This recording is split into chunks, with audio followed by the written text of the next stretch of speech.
राजा शिवछत्रपती महाराजांचा अवघ्या 16व्या वर्षी छत्रपतींनी तोरणागड पहिल्यांदा जिंकला. तोरणा किल्ला जिंकून स्वराज्याचं तोरण बांधलं हा अनुप्रास छान आहे खूप, पण वास्तविक तशी स्थिती नाही आहे.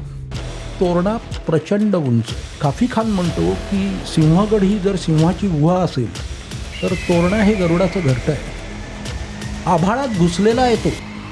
शिवाजी महाराजांचं वैशिष्ट्य मला सगळ्यात मोठं जे वाटतं, किती हा माणसाची विजन मोठी आहे आणि किती मोठा दूरदृष्टीचा आहे हा माणूस. पहिला विचार त्यांनी राजधानीचा केला आहे. महाभारतामध्ये महापुरुषांची व्याख्या करताना एक रूपक सांगितलं, तिले तैलम गविक्षिरम काष्ठे पावक मंततः एवं धीरो विजानियाय उपास्यम त्यास्य सिद्धये.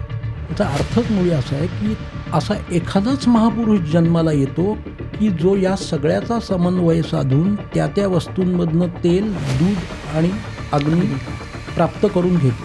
असा महापुरुष जन्माला येतो. राजा डे 1 पासनं ते स्वतःला राजा म्हणूनच प्रोजेक्ट करतात आणि राजा संरक्षित राहिला तरच राज्य संरक्षित राहतं. आज्ञापत्र नावाचं एक पुस्तक आहे, रामचंद्र पंत अमात्यकृत आज्ञापत्र. या रामचंद्र पंत अमात्यांनी छत्रपतींच्या 5 पिढ्या पाहिलेल्या आहेत. प्रत्यक्ष शिवाजी महाराज सांगतायत असं वाटतं ते वाचताना आपल्याला. सागरी मार्ग आहेत किंवा मार्ग ज्याच्या हातात आहे, जिथे व्यापार होतो तो खरा राजा. पण हा माणूस कधीही आर्थिक नियोजनात कमी पडला आहे किंवा एखादं काहीतरी बांधकाम करायला घेतलं आहे किल्ला आणि आर्थिक नियोजन नाही म्हणून बांधकाम अर्धवट पडलं आहे, असं कधी झालं? असं एकही उदाहरण नाही ना त्याचं. कुठून मिळाला त्यांनी हा पैसा? फतेपूर सिक्री त्यांनी वसवली, अकबरासारखा माणूस. पण एवढं सगळं वसवलेलं नगर किंवा राजधानी ही पुढल्या 7-8 वर्षात त्याला परत सोडावी लागली आणि परत आग्र्याला यायला लागलं. का?